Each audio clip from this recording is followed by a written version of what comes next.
Puji Tuhan. Selamat pagi Bapak Ibu Saudara yang dikasihi oleh Tuhan. Saya bersama istri menyampaikan salam sejahtera dalam kasih Tuhan Kristus. Kiranya berkat dan anugerah Tuhan dilimpahkan dalam ibadah kita pada saat pagi hari ini. Baik kita yang sudah hadir di tempat yang sudah Tuhan sediakan, maupun Bapak Ibu Saudara yang lainnya yang harus mengikuti ibadah lewat media yang ada, dimanapun Bapak Ibu berada. Kiranya Tuhan menolong dan memberkati kita semua. Puji Tuhan. Pagi hari ini kita kembali memperhatikan firman Tuhan dalam kita sama-sama belajar memahami isi dari kitab yang terakhir dari Alkitab kita, yaitu kitab Wahyu. Kita baca dalam Wahyu pasal yang pertama, ayat 1 dan yang kedua. Inilah wahyu Yesus Kristus yang dikaruniakan Allah kepadanya, supaya ditunjukkannya kepada hamba-hambanya apa yang harus segera terjadi. Dan oleh malaikatnya yang putusnya, ia telah menyatakannya kepada hambanya Yohanes. Yohanes telah bersaksi tentang firman Allah dan tentang kesaksian diberikan oleh Yesus Kristus, yaitu segala sesuatu yang telah dilihatnya. Puji nama Tuhan. Pagi hari ini kita melanjutkan di dalam kita bersama-sama membahas tentang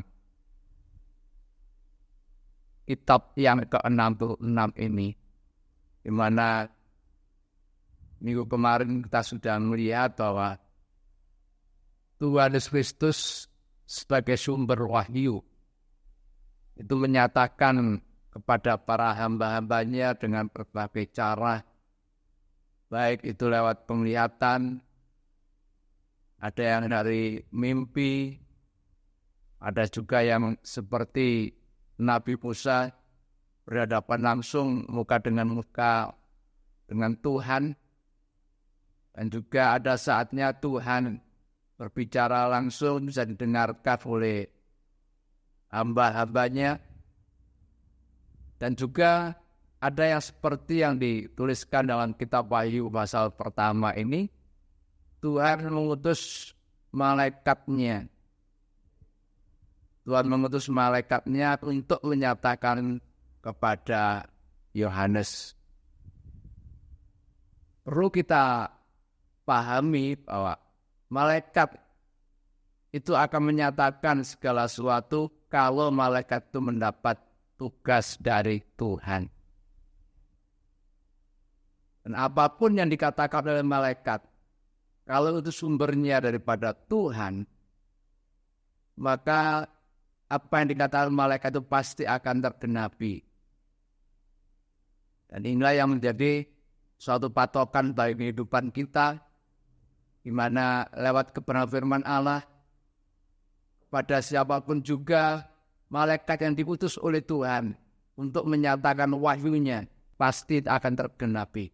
Baik itu dalam perjanjian lama maupun dalam perjanjian baru, yang sifatnya itu personal ataupun sifatnya itu untuk umum atau untuk suatu bangsa. Apa yang dikatakan oleh malaikat yang diutus oleh Tuhan pasti akan tergenapi. Demikian juga apa yang dikatakan malaikat kepada Yohanes tentang segala sesuatu yang harus segera terjadi. Bapak Ibu Saudara yang dikasihi oleh Tuhan, di sini sama-sama kita belajar. Pak Yohanes setelah mendapatkan segala penyataan dari Tuhan lewat utusannya yaitu malaikat, maka satu sikap dari Yohanes yaitu dia mau bersaksi. Dia mau menyaksikan apa yang didapatnya dari Tuhan lewat malaikat itu. Dan dari sini kita juga akan sama-sama belajar ya hubungannya dengan kehidupan kita yang hidup di zaman sekarang ini. Manakala kita membaca dalam kitab Wahyu ini. Apa yang dimaksud dengan Tuhan yang menyatakan kepada hamba-Nya Yohanes, bukan berarti kita itu akan mendapatkan pewahyuan yang baru tentang apa yang akan Tuhan katakan kepada manusia. Tapi ini menunjukkan bahwa Tuhan akan mengungkapkan, Tuhan akan menjelaskan, Tuhan akan menerangkan, Tuhan akan menunjukkan kepada kita lewat patokan firman Allah yang sudah baku, yang kita yakini dalam Alkitab kita ini. Itulah yang akan Tuhan nyatakan kepada kita. Itu akan diungkapkan rahasianya. Dari satu sisi yang harus kita sama-sama belajar seperti yang dilakukan oleh Yohanes di sini yaitu bersaksi. Manakala mendapatkan petunjuk dari Tuhan apapun juga yang Tuhan nyatakan, maka sikap selanjutnya itu bersaksi. Makna di sini bersaksi adalah menunjuk pada bagaimana kita seperti Yohanes bersaksi tentang firman Allah, yaitu tentang kesaksian yang diberikan oleh Yesus tentang segala sesuatu yang telah dilihatnya.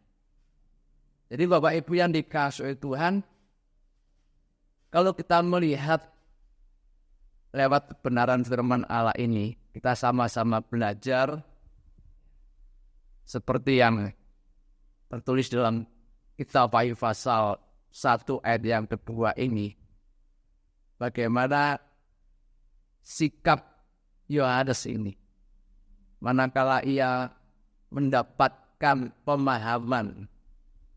Ya, kalau sekarang ini kita mendapat pengertian, kehidupan kita diterangi oleh firman Allah, maka kita akan kembali lagi saya tegaskan bersaksi. Yang namanya saksi, ya bersaksi.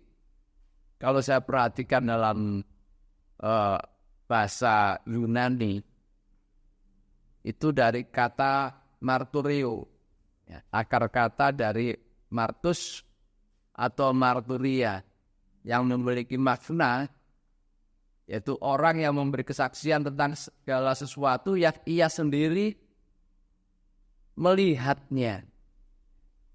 Demikian juga dalam kehidupan kita, Bapak Ibu Saudara yang dikasihi oleh Tuhan, manakala kita sama-sama bersaksi tentang segala kebesaran Tuhan yang sudah Tuhan nyatakan dalam kehidupan kita, dari perkara-perkara yang sederhana sampai perkara-perkara yang luar biasa yang Tuhan izinkan untuk kita lihat, untuk kita rasakan, ya. Maka yang kita saksikan adalah kebesaran daripada firman Allah itu. Bukan pribadi kita ataupun bukan suatu angan-angan dari apa yang harus kita saksikan. Disinilah kita akan sama-sama belajar.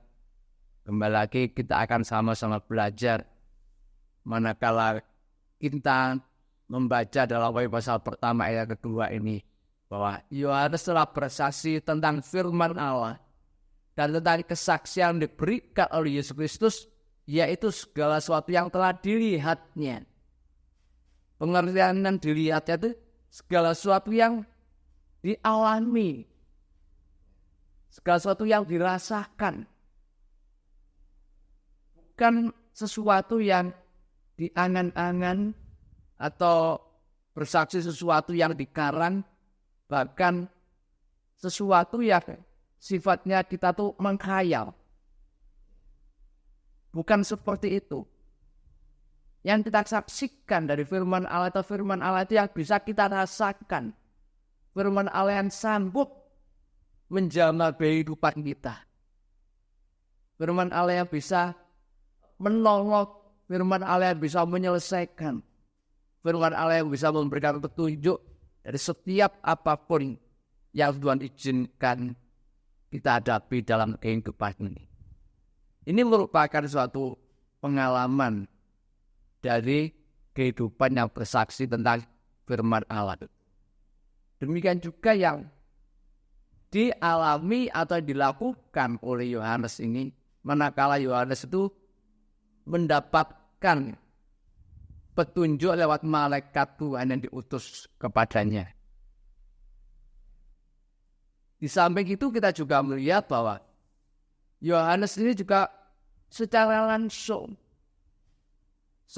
Yohanes ini mendapatkan pengalaman bersama dengan Tuhan Yesus secara pribadi. Dan ini akan menjadikan suatu kesaksian yang semakin kuat dalam kehidupannya. Kalau kita perhatikan dalam Injil Sinoptik, bagaimana Yohanes ini secara langsung mengalami ataupun bersama-sama dengan pribadi Yesus tatkala ia dimulai pada saat ia menerima panggilan untuk menjadi muridnya.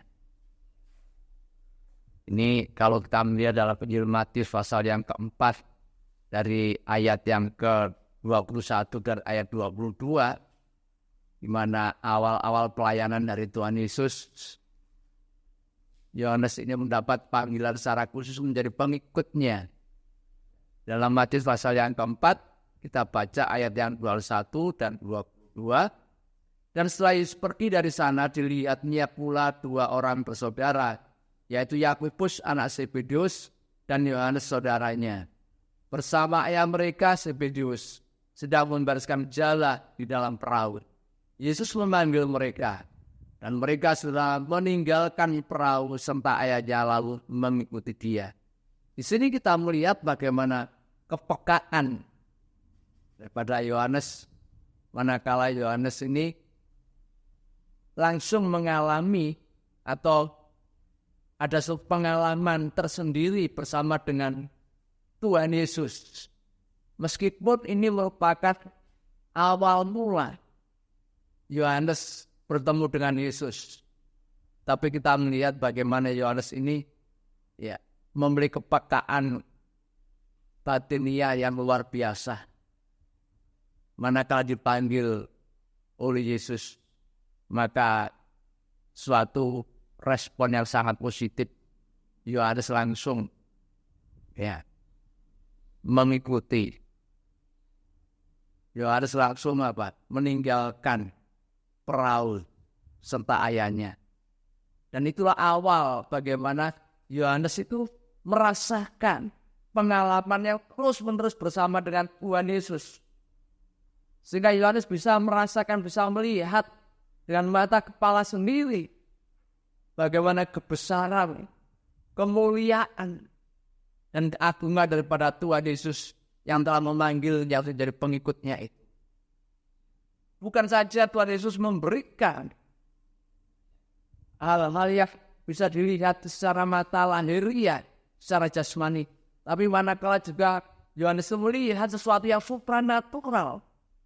Manakala Yohanes melihat kemuliaan yang diberikan Bapa manakala Yohanes diajak naik ke atas gunung bersama Tuhan Yesus dengan Petrus maupun Yakobus.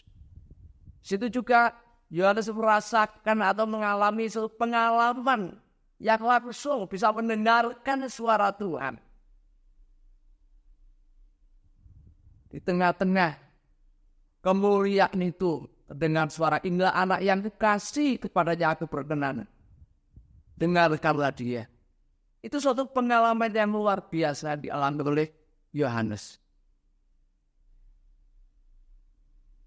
Demikian juga kita melihat bahwa pengalaman-pengalaman dari Yohanes juga bukan hanya tentang kemuliaan dan kebesaran Tuhan Yesus manakala melakukan karyanya, tapi juga Yohanes bisa merasakan segala penderitaan yang dialami gurunya yang dialami Yesus mulai di Taman Getsemani. Sebagai manusia dari daging, bagaimana Tuhan Yesus mengalami ketakutan yang luar biasa menghadapi cawan murka Allah. Demikian juga dengan Yohanes ini juga ada tuh pengalaman sendiri. Manakala menghadapi semuanya itu, Yohanes juga melarikan diri meninggalkan gurunya. Meskipun akhirnya Yohanes juga mengikuti dari kejauhan proses dari yang dialami Yesus. Mulai ditangkap, digiring, bahkan dibawa ke pengadilan, sampai divonis hukuman mati. Sampai harus naik ke Bukit Golgota untuk disalibkan. Yohanes tetap menyaksikan. Meskipun tidak sedekat pada waktu belum terjadi proses itu. Tapi Yohanes tetap memperhatikan. Bisa melihat dari kejauhan.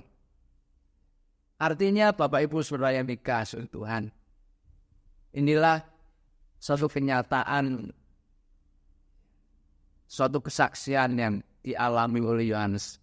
Demikian juga kalau kita sekarang ini Tuhan izinkan dalam pengiringan hidup kita ini, Bapak Ibu yang dikasihi Tuhan, mengiring Tuhan Yesus ya dalam setiap waktu, dalam setiap langkah.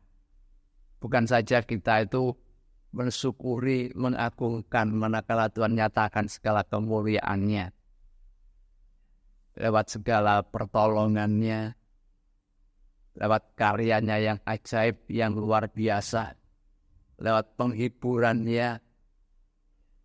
Tapi juga manakala Tuhan izinkan kehidupan kita harus mengalami proses salib sebagai pengikut Kristus. Kita pun juga harus belajar dan belajar. Memang itulah pengalaman yang harus kita hadapi dan kita terima sebagai pengikut Kristus. Dan kita pun juga manakala menghadapi proses yang demikian, kita nggak perlu malu menyaksikan bahwa firman Allah itu hidup. Firman Allah itu nyata dalam kehidupan kita. Bukan hanya Tuhan menyatakan berkat-berkatnya saja. Tapi manakala firman Allah itu tergenapi dalam kehidupan kita. Kita sebagai orang Kristen yang mengalami suatu penderitaan. Penderitaan yang seperti yang dikatakan dalam Petrus. Yang berapa waktu yang lalu kita baca. Ya, dalam 1 Petrus pasal yang keempat mulai yang ke-12. Dengan perikop menderita sebagai Kristen. Dikatakan di sini, saudara yang kekasih, jangan kamu heran akan nyala api siksaan yang datang kepadamu sebagai ujian, seolah-olah ada sesuatu yang luar biasa terjadi atas kamu. Saudaraku, ini nggak mudah bagi manusia dari daging kita ini. Mungkin bagi saya, manakala menyampaikan hal ini, ya bisa tenang, bisa senyum. Tapi manakala siksaan ataupun ya api yang Tuhan izinkan sebagai penguji dalam kehidupan kita, ya, pasti kita merasakan bagaimana sakitnya, bagaimana beratnya. Tapi itulah suatu kesaksian yang nyata, yang hidup, yang bisa kita rasakan sebagai pengikut Kristus. Kembali saya tegaskan, kita pun juga nggak perlu malu manakala kita mendapatkan hal yang demikian. Asal menderita itu bukan karena dosa ataupun bukan karena kejahatan yang kita lakukan. Tapi kalau memang itu suatu pengiringan yang harus kita rasakan sebagai firman Allah yang hidup, maka kita katakan di situ, sebaliknya bersukacitalah sesuai dengan bagian yang kamu dapat dalam penderitaan Kristus, supaya kamu juga boleh bergembira dan bersukacita pada waktu Ia menyatakan kemuliaannya. Ya, puji nama Tuhan. Ini yang sama-sama kita belajar, Bapak Ibu Saudara yang dikasihi oleh Tuhan. Manakala firman Allah itu diungkapkan dalam kehidupan kita, bukan hanya tentang kemuliaan saja kita mengucap syukur, tapi proses apapun juga kalau memang Tuhan izinkan, kita pun juga belajar. Bahkan penggenapan kita sebagai Kristus dalam memikul salib itu pun harus kita terima dengan sukacita. Puji Tuhan. Bapak Ibu Saudara yang dikasihi oleh Tuhan, maksud dari apa yang saya sampaikan, dari kita melihat, kita belajar dari Wahyu pasal 1 ayat yang kedua, di mana Yohanes bersaksi firman Allah dan tentang kesaksian diberikan oleh Yesus. Oke, ya. Ini menunjukkan, saudaraku ya, bahwa kesaksian itu merupakan satu hal yang benar-benar nyata, bukan sesuatu yang kita karang. Ya.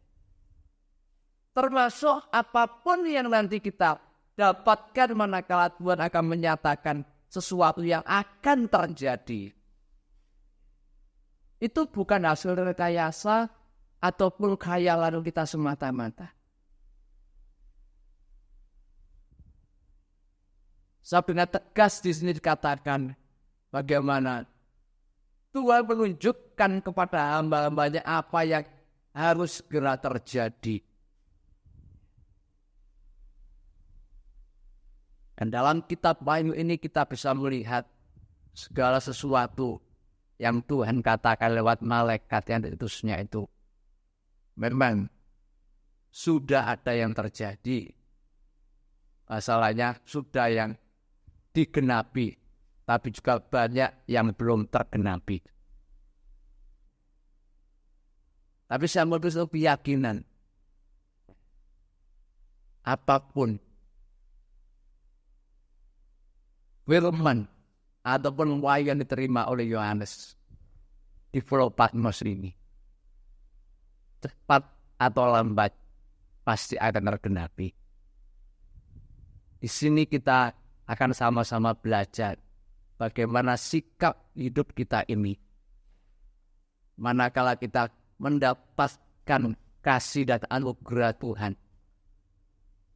manakala Tuhan menyatakan, membukakan, mengungkapkan rahasia itu bagi kehidupan kita yang hidup di zaman sekarang ini.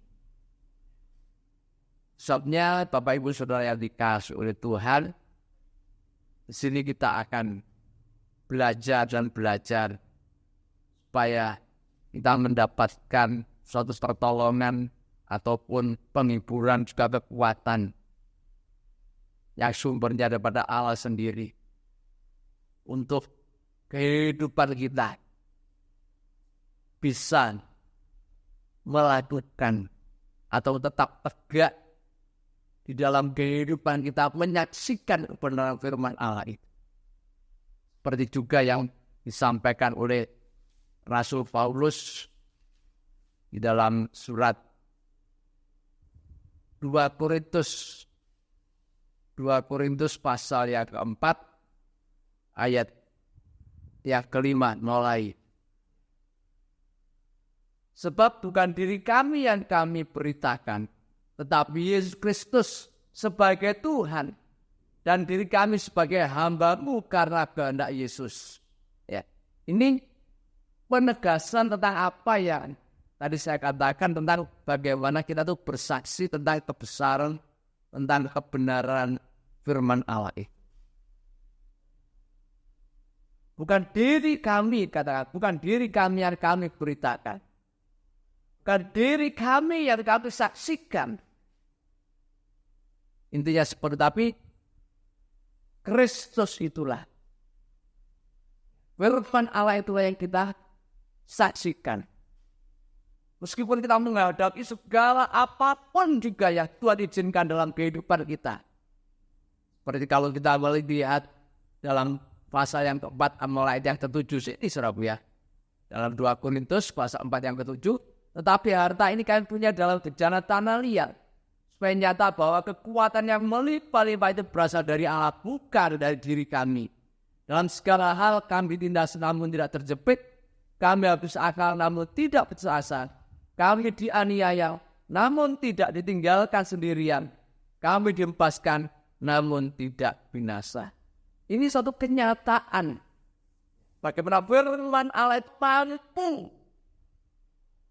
menolong, menyelesaikan, memberikan kekuatan dalam kehidupan kita. Yang akhirnya firman Allah bisa kita rasakan. Firman Allah bisa kita lihat kekuatannya. Manakala firman Allah kita taruh dalam hati kita ini. Dalam segala apapun yang Tuhan izinkan, meskipun kita bisa mengalami tindasan, tapi dikatakan tidak akan sampai terjepit. Banyak hal mungkin kita bisa habis akal dalam kehidupan ini menghadapi segala permasalahan yang Tuhan izinkan bagi hidup kita ini. Yang satu dengan yang lain yang berbeda. Dari pribadi lepas pribadi berbeda. Dari setiap para pelayan Tuhan juga memiliki persoalan yang berbeda. Tapi dikatakan di sini, meskipun kita mungkin bisa akal, tapi tidak akan sampai putus asa. Saudaraku, puji nama Tuhan, Bapak Ibu Saudara yang dikasihi oleh Tuhan, yang namanya manusia dan daging. Kalau kita banyak menghadapi persoalan dalam kehidupan kita, mungkin secara manusiawi kita sudah mengupayakan lewat akal pikiran yang Tuhan berikan dalam kehidupan kita. Tapi kalau semuanya menghadapi jalan buntu, yakinlah kalau kita memiliki firman Allah dalam hati kita, kita tidak akan putus asa. Kita akan mampu, kita memiliki keyakinan Tuhan sanggup memberikan jalan keluar terbaik dalam kehidupan kita. Tepat pada waktunya. Itu sebabnya di sini kita melihat apa yang dikatakan oleh Rasul Paulus ini suatu kenyataan. Firman Allah itu dialami, dirasakan dalam kehidupannya. Demikian juga dalam kehidupan kita sekarang ini. Hubungannya manakala kita kembali membaca dalam kitab Wahyu ini. Wahyu Yohanes telah bersaksi dalam firman Allah tentang kesaksian yang diberikan oleh Yesus Kristus. Yaitu segala sesuatu yang telah dilihatnya. Ini korelasi kehidupan kita bagaimana firman Allah itu bisa tetap kita rasakan sampai sekarang ini. Kemampuan Tuhan, kebesaran Tuhan. Bahkan kalau kita melihat ayat selanjutnya, maka kebesaran firman Allah itu bisa dilihat, bisa dibaca oleh orang lain. Ini yang menjadi suatu dorongan bagi kehidupan kita sebagai orang Kristen, manakala kita mendapatkan kasih dan anugerah Tuhan, bagaimana Roh Kudus menyatakan ataupun mengungkapkan, membukakan mata batin kita, sehingga mata hati kita menjadi terang. Kita ada satu kekuatan yang luar biasa, yang melimpah-limpah. Seperti yang dikatakan oleh Rasul Paulus tadi. Saudara yang dikasihi Tuhan, itu pun nanti suatu saat bisa dibaca, bisa dirasakan oleh orang lain yang melihat kita. Meskipun dalam hal yang demikian, lewat mulut bibir kita nggak sempat bersaksi, kita nggak sempat mengucapkan. kesaksian lewat mulut bibir kita ini. Tapi apa yang kita alami, apa yang kita rasakan itu bisa dibaca oleh orang lain. Dan itu bisa menjadi berkat bersama kita. Itulah kenyataan kebesaran firman Allah. Seperti yang disampaikan oleh Rasul Paulus jemaat di Korintus pada 2 Korintus pasal yang ketiga ayat yang kedua, saudara ya.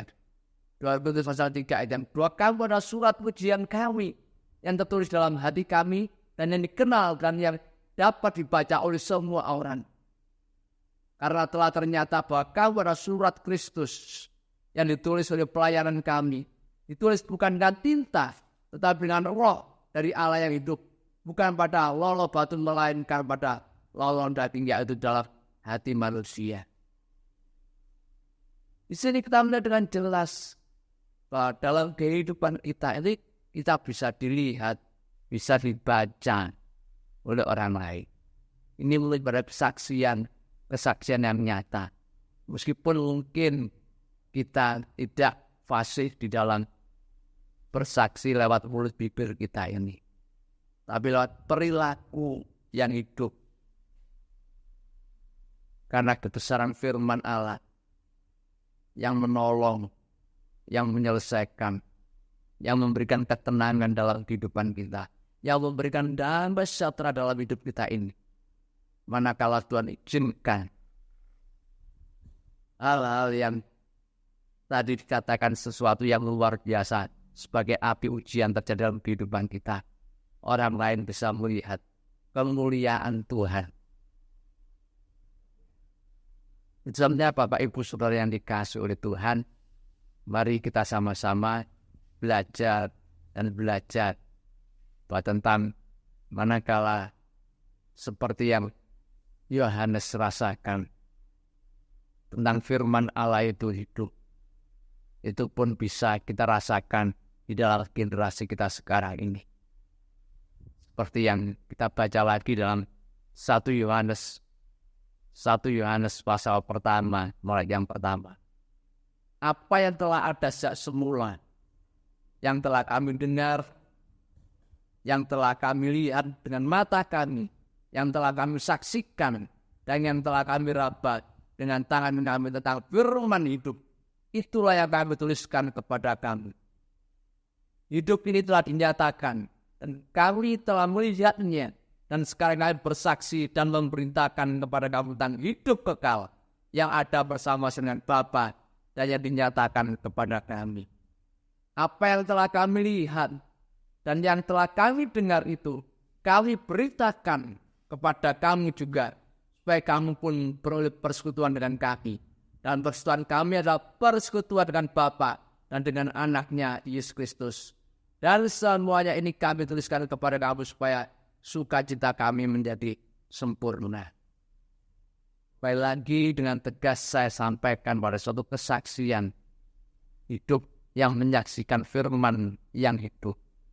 Firman Allah itu firman yang hidup. Itu bisa dilihat, bisa diraba. Bapak Ibu Saudara yang dikasihi Tuhan. Ya. Dan kata lain, ini satu kenyataan yang benar-benar terjadi dalam kehidupan kita. Dan sikap yang benar terjadi itu akan menunjukkan bagaimana perilaku kehidupan kita tetap dalam terangnya Tuhan. Karena firman Allah itu ada terang.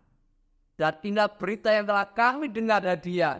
Dan yang kami sampaikan kepada kamu, Allah adalah terang.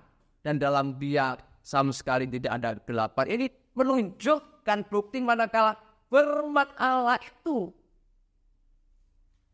menyatu dalam kehidupan kita, ada dalam hati kita.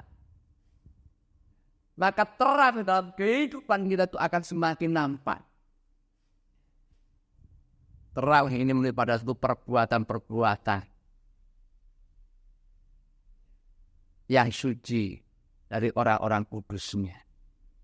Seorang yang dikasihi Tuhan, disinilah kita akan melihat bagaimana sikap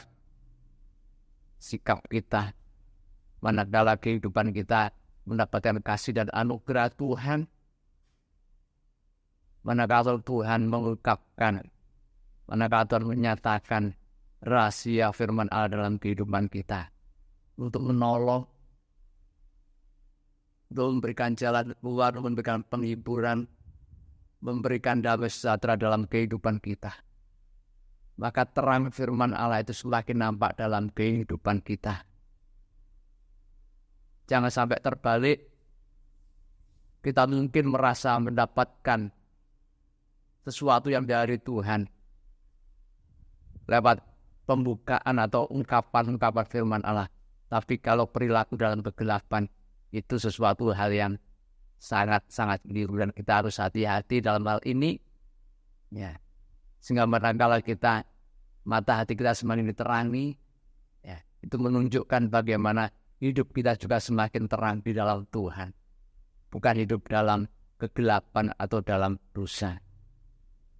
Sebabnya Bapak Ibu Saudara yang dikasihi oleh Tuhan, kita mohonkan supaya Roh Kudus menolong kehidupan kita, tahap demi tahap, supaya kehidupan kita manakala mengalami secara langsung bagaimana firman Allah itu hidup, firman Allah bisa kita rasakan dalam kehidupan ini, maka kehidupan kita juga bisa dilihat oleh orang lain, bisa dibaca oleh orang lain, bahkan juga bisa didengarkan oleh orang lain tentang perbuatan-perbuatan yang terang, perbuatan-perbuatan yang baik, yang sumbernya daripada Allah itu sendiri. Kiranya Tuhan menolong kehidupan kita, supaya kita ke depannya semakin berhati-hati, ya, manakala Tuhan mengungkapkan hal yang akan terjadi, maka kita pun juga harus semakin waspada, jangan sampai kita terjebak kepada tipu muslihat iblis yang berusaha untuk menghancurkan.